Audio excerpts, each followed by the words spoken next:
You ain't driving, are you? I steer a little, but the ranger do most of the work. This is my 4th year as a Santa. How about you? I started the whole damn thing. And there went jolly old Saint Nick. He didn't even have a Rudolph. Ah, humbug. Anyway, hello and welcome to another episode of the Forever Fangirls podcast. My name is Sheila Amato, and you can find me and my wife on our website at foreverfangirls.com. And I am Kimberly Amato, and you can also find us on Facebook, Instagram, and TikTok at Forever Fan Pod. Same handle, 3 socials, where we're going to be the most active. Yes, we are your hosts, and we're glad you can join us. And today we're going to be discussing a film that debuted in theaters on December 2nd, 2022. So if you're watching this in the future, you're rolling back in time. Just in time for the holiday season, Violent Night. Yes, and as Kimberly said, this debuted. So if you have not seen the zany movie yet, please be aware that we will be talking about major plot points. So pause us, watch the film, and then come back to listen to our discussion. You know, you're throwing me off with the different music. Well, but it's David Harbour. It's Stranger Things. I have a reason and a method to my madness. Yes, sometimes I don't follow it, but yes, for here, it makes sense. Anyway, we do hope, since it is the holiday season, everyone is being safe and staying sane in those possibly long lines that may or may not be happening at stores. I have not been out, so I don't know. Yes, and as of this recording, we still haven't heard Last Christmas, so we're doing well so far. Yes, Whamageddon is still in effect. Yes. And we did, speaking of Christmas holiday stuff, we did get to see Debbie Gibson on her tour for Winterlicious. Right. Yes. And look, my 13-year-old heart was like screaming in joy when I got to meet Debbie Gibson. And I am a Debbie Gibson fan. I wear that as a badge of honor. So yeah, but I'm going to stop talking now, and we're going to go right into the sleigh ride of doom and see what Santa's headed to now. Bum, bum, bum. Ay. It's supposed to be fun. It is it's fun for me. So this is from Google. An elite team of mercenaries break into a family compound on Christmas Eve, taking everyone hostage inside. However, they aren't prepared for a surprise combatant. Santa Claus is on the grounds, and he's about to show why this Nick is no saint, because Santa Claus has come to town. Oh my goodness. Anyway, so a little bit more about the plot of this movie. The family compound belongs to Gertrude Lightstone, who apparently just keeps 300 million liquid cash stored in a vault. I mean, you know. Doesn't everybody?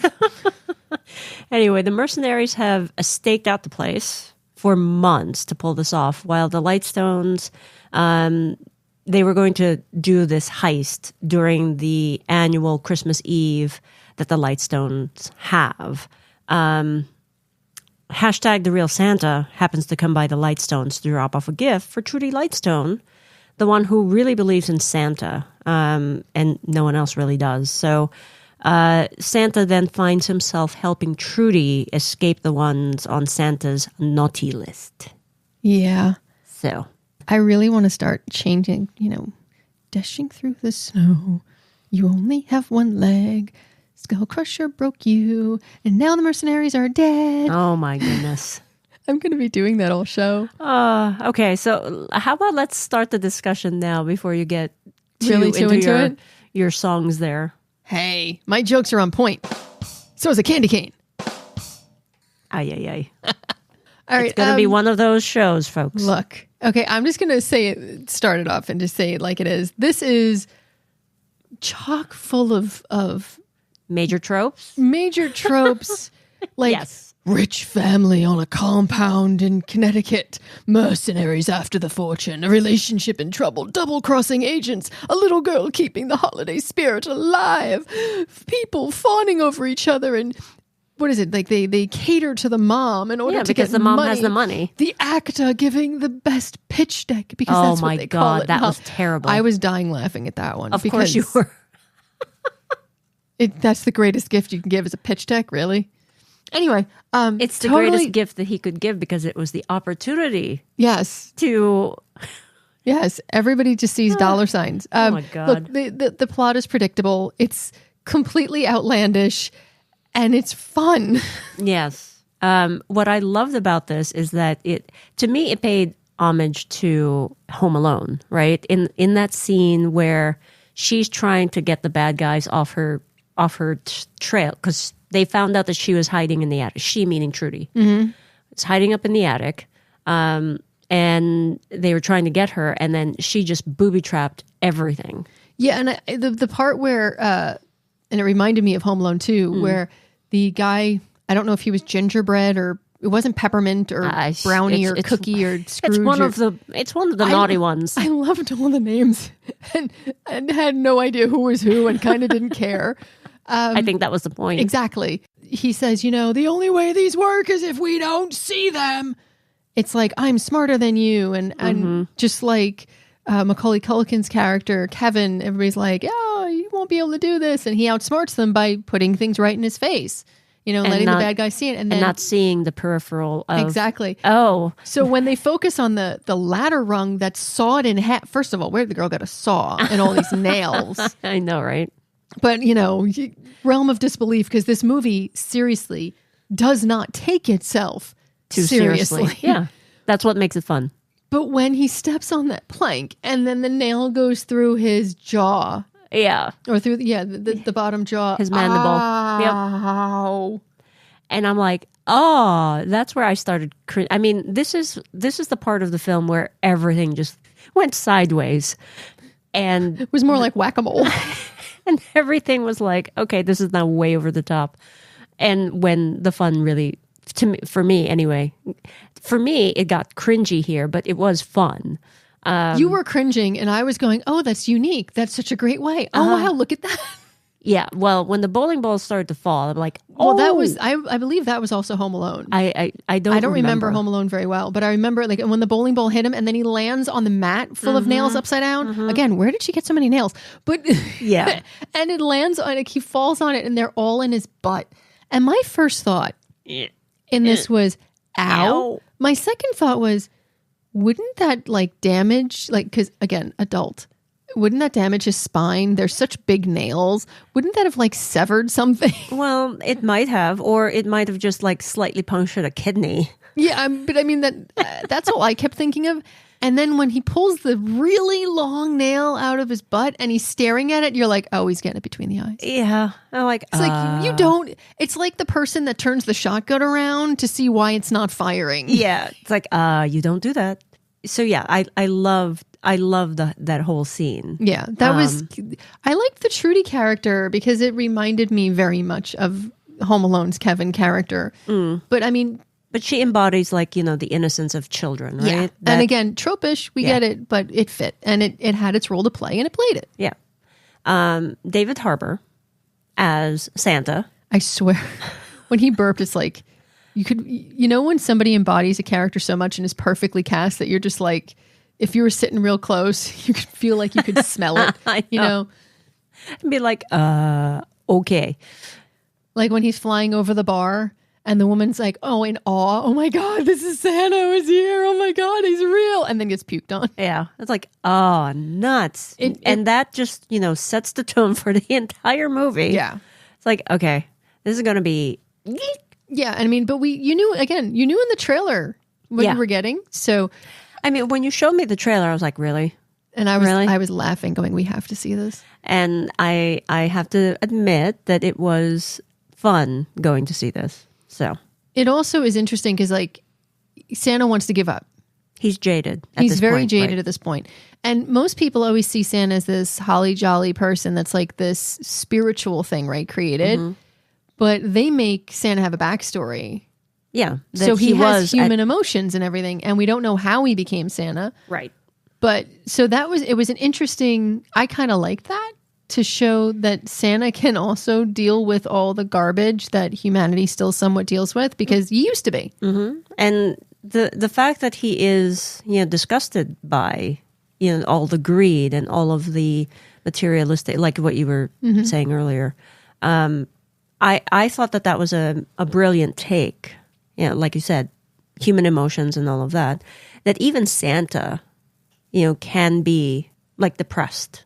So, but despite that, you could tell that he still wants to keep going because he still believes in the magic.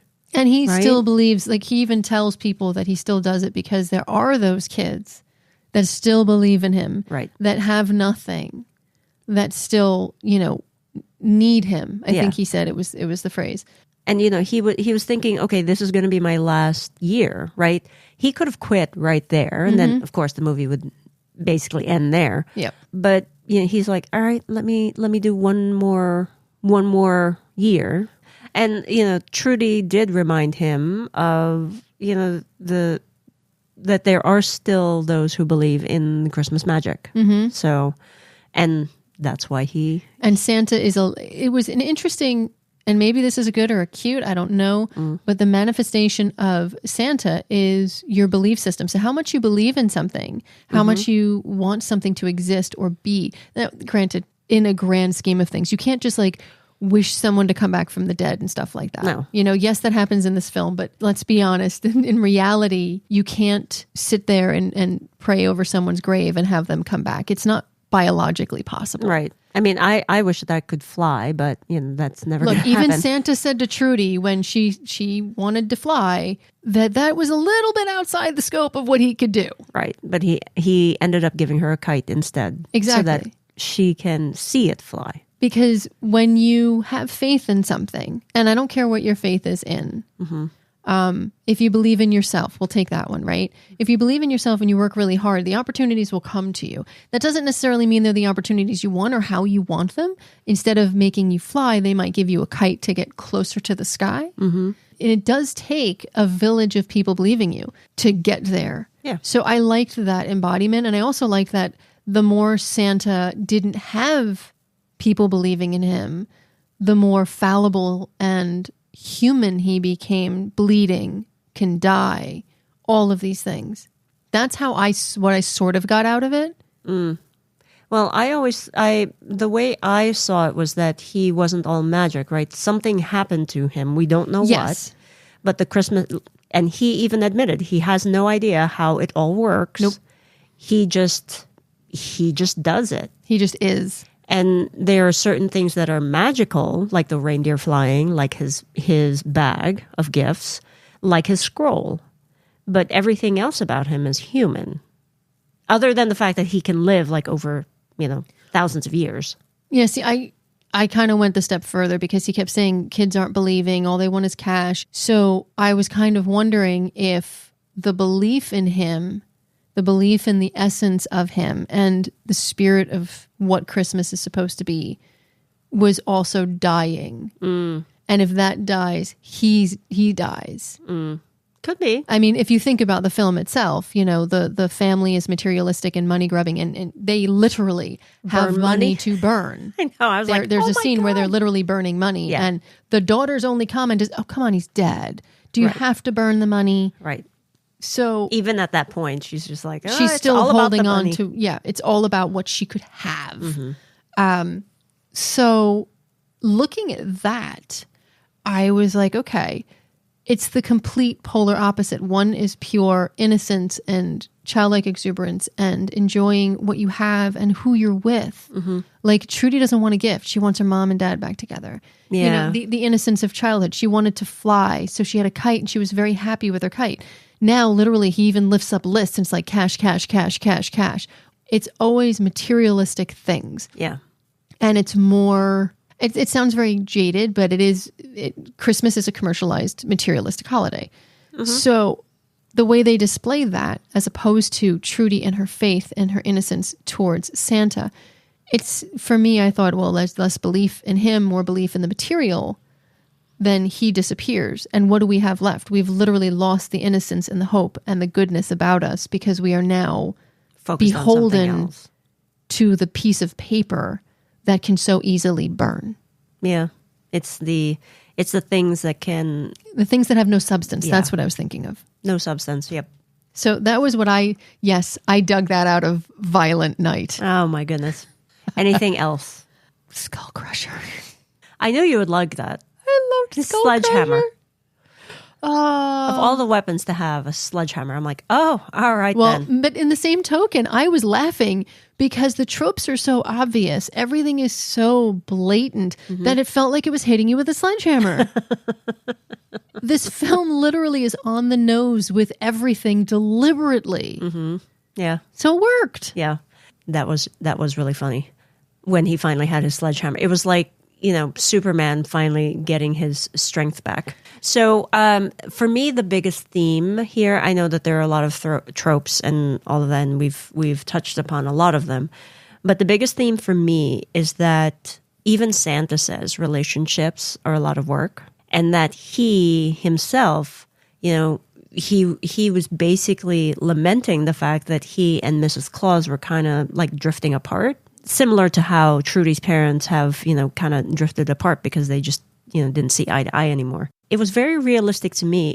In this very unrealistic movie, that was one of those, this is real no matter what. Yeah. That relationships need a lot of work. They're hard. But once you are able to work at it and decide, that's what you want, then it is worth having. I mean, Santa's, I think it's in our cute. Santa's Last Wish. We can talk about that there. Wait.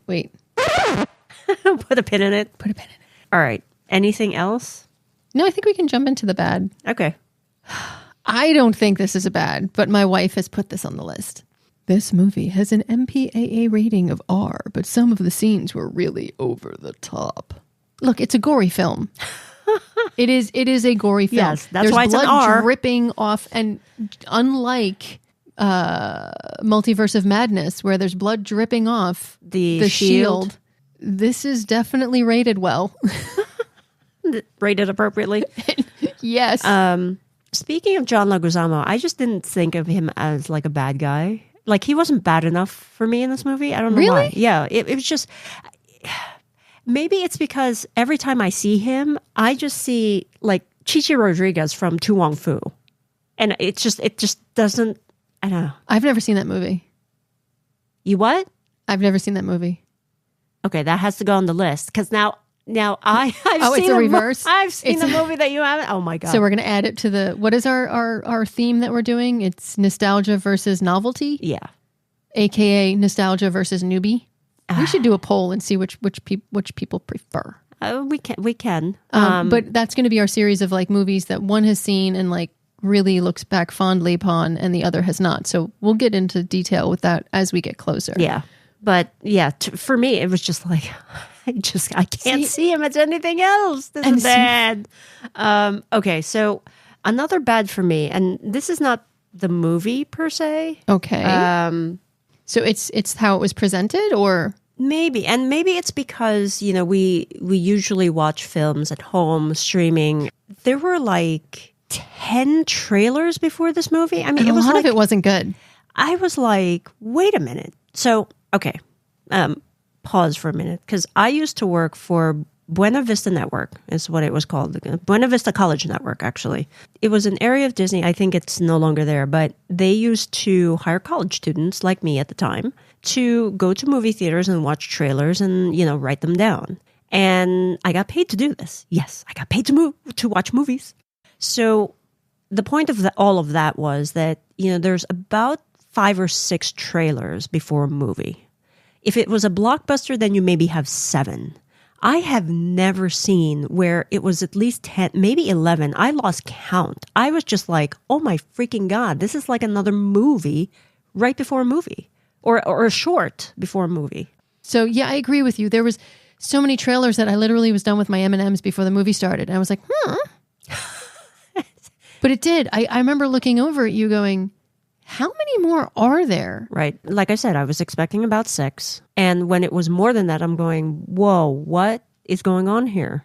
I think because of the holiday season, there's so many films coming out. They're probably flooding as many as possible because they really want people to come to the theaters. Yeah, well, that turned me off. It makes me want to like come to the theater later. So that I skip all of that. So that's the reverse of what. But you'd also have to agree, half these trailers are available online anyway. Yeah, but I know you're a captive audience, quote unquote. But all it's going to do, like you said, is make me want to show up later, save my M&Ms. And yes, I like M&Ms with my movie. I actually love crispy M&Ms with a popcorn. You mix like them the together. the salty sweet. Oh, so good. But that's neither here nor there. I did have a slight bad. A slight bad? A slight bad. I can never look at candy canes the same way again. Oh, come on. That was funny. The final thing I'd like to point out, though, is that the tropes did get a wee bit annoying and could have been toned down just a tad. I mean, that was the point of it, right? I know, but I would have rather focused, like you could have trimmed that out and focused more on, the killing. Of course you would say that. But I'm saying it's like if you had to trim the film because you had 20,000 trailers before it, you wanted more beheadings. Beheading through the snow. Oh, knocking nuts. down your... Okay, I'm stopping.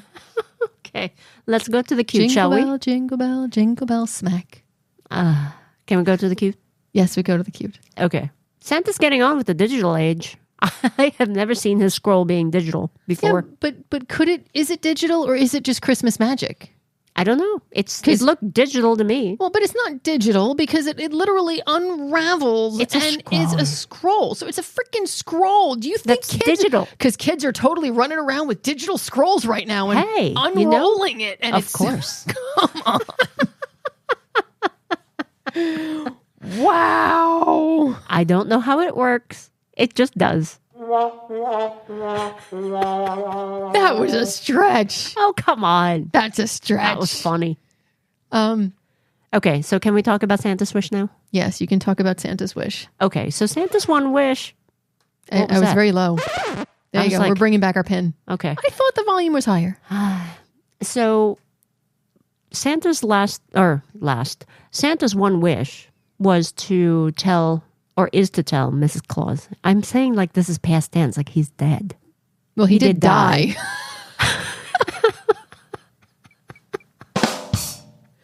Oh man, we're having a day. Punchy. We are having a day. It's one of those shows, folks. So let me start over again. Santa's one wish is to tell Mrs. Claus that he loves her. And that was just so sweet. And then as he was saying that, he took his ring off. Yeah. And then it fell onto the floor. And then it rolled towards a sledgehammer. Like, are you kidding me? Mrs. Claus actually put the sledgehammer in the sleigh. And said, I think you might need this. With the spare sack. Well, it was the reindeer who but he's like, we went back for the spares. Oh. Yeah. So, that was like really cute. That his reindeer actually, despite the fact that he is a lush. And the reindeer left a present for the him. roof that he stepped in. They still love him. They do. Because you know what? Family's complicated. Yes, it is. It's not easy or pretty. Sometimes you step in turds. Relationships take time, even with reindeer.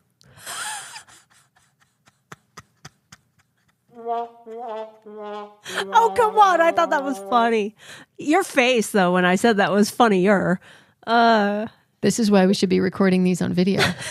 I'm going to say it's adorable that Santa has absolutely no idea how Christmas magic works because, and I kind of took that to heart because like human beings, we're so busy trying to find out how things work or reason things happen that we lose sight of the beauty of what just happened and we don't actually enjoy it because we're so befuddled by why. And it's very hard for me as somebody who is like obsessed with the why of something. Like I want to know why someone did something. I want to know why, what happened is what happened. And that's just primarily the way my brain works.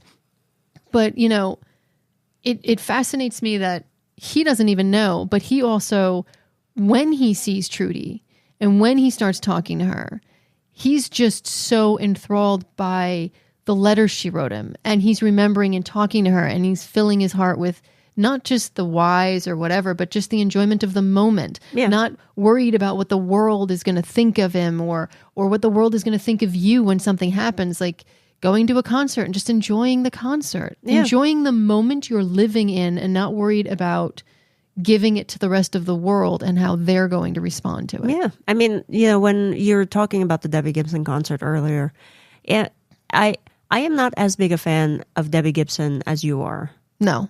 And when you told me that you've never met her, and the opportunity for a meet and greet came up, and it was very reasonable, the price. I'm like, why not? And it happened to be on my birthday. I'm like, all right, let's go. Yeah, the only time I got anything autograph wise or whatever from Debbie Gibson is because my cousins were in the same school district. So she played for the middle school or whatever and signed autographs for all the kids that went there. I didn't realize that she was from Long Island. So it was like, oh, all right. So's Mariah Carey.